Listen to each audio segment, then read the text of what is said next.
Baik, terima kasih pemirsa, masih di Damai Indonesiaku dengan tema besar kita, Ayo Refresh Iman Kita. Di segmen ini kita akan bermuhasabah, berkontemplasi bersama-sama dalam segmen Renungan. Selamat mengikuti.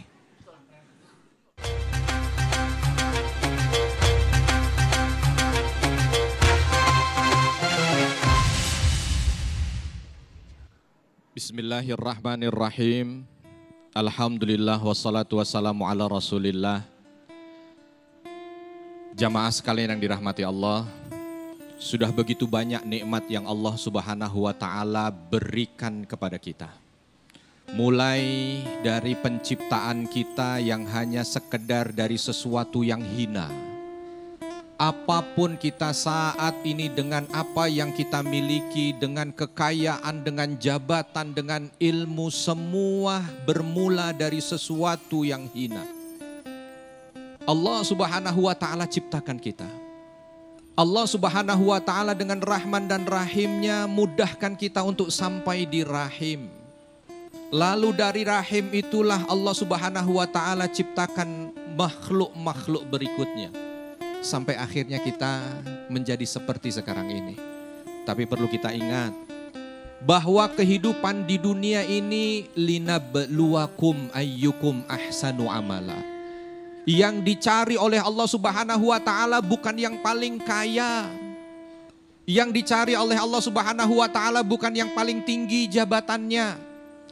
Yang dicari oleh Allah subhanahu wa ta'ala bukan yang sering dipuji di tengah masyarakatnya. Tapi yang dicari oleh Allah subhanahu wa ta'ala adalah yang paling baik amalnya. Jadi kalau seandainya saat ini dalam pikiran, dalam kehidupan kita selalu saja masih dunia. Pagi hari bangun yang dipikir dunia. Gimana caranya supaya saya jadi orang kaya, gimana caranya supaya saya punya jabatan, gimana caranya saya supaya dipuji orang. Tapi tanpa memperbaiki kualitas keimanan, kualitas amal soleh kita demi Allah. Itu yang akan membuat kita rugi. Bahkan Imam Hasan Al-Basri mengatakan, sesuatu yang paling aku sedihkan dalam hidupku bukan kehilangan apa yang sudah Allah beri dari harta.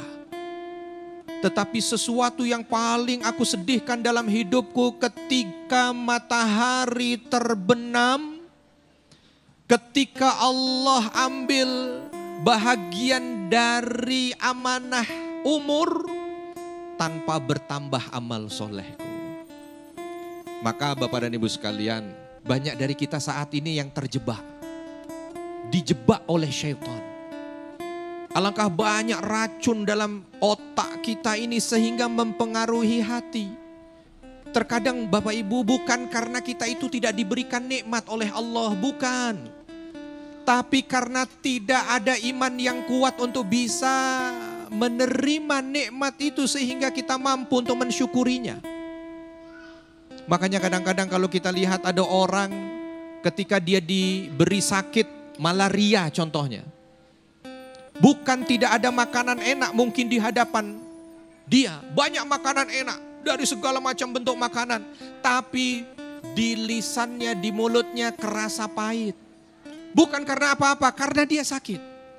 Dan dalam kehidupan kita itu yang paling banyak. Bukan karena Allah subhanahu wa ta'ala tidak berikan nikmat pada kita. Tapi alangkah buruknya kita tidak bisa menjaga keimanan untuk tetap sehat. Untuk tetap sehat. Maka kita lupa dengan nikmat mata. Yang kalau ini diharga bisa ratusan juta bahkan miliar. Nikmat telinga, nikmat lisan, nikmat jantung, nikmat hati, nikmat perut, nikmat kaki. Kalau dihitung mungkin bisa miliaran. Tapi terkadang kita dengan lancang minta kepada Allah hal yang jauh lebih buruk dari itu. Ya Allah, kenapa engkau tidak berikan harta pada hamba? Ya Allah, kenapa? Yang disebut hanya harta, yang harta itu tidak ada apa-apanya sebenarnya dengan nikmat yang sudah Allah berikan dari ujung rambut sampai ujung kaki. Atau kalau misal kita sedang ditimpa musibah. Kecil, musibah itu kecil. Dibanding segala nikmat yang sudah Allah berikan kepada kita. Nikmat mulut beserta apa yang ada di dalamnya, gigi dan lain sebagainya sudah begitu banyak dirasa tahun-tahun. Tapi ketika Allah beri sedikit, rasa sakitnya aja ngerutu kita. Atau terkadang Allah Subhanahu wa Ta'ala sudah berikan banyak kenikmatan dalam kehidupan. Kita kadang-kadang lupa, sholat kita terlambat, zikir kita kurang, sedekah kita nggak ada apa-apanya. Tapi begitu Allah uji sedikit saja dengan rasa sedih atau apa, rasanya langsung hati ini merasa bahwa Allah berikan sesuatu yang gak adil. Kadang-kadang teringat dengan satu video Bapak Ibu dari sahabat-sahabat kita yang saat ini sedang diuji oleh Allah di Gaza, di Palestina. Kemarin ada sahabat lihatkan saya satu video, ada seorang ibu anaknya 88, dia punya anak 8-8-nya syahid.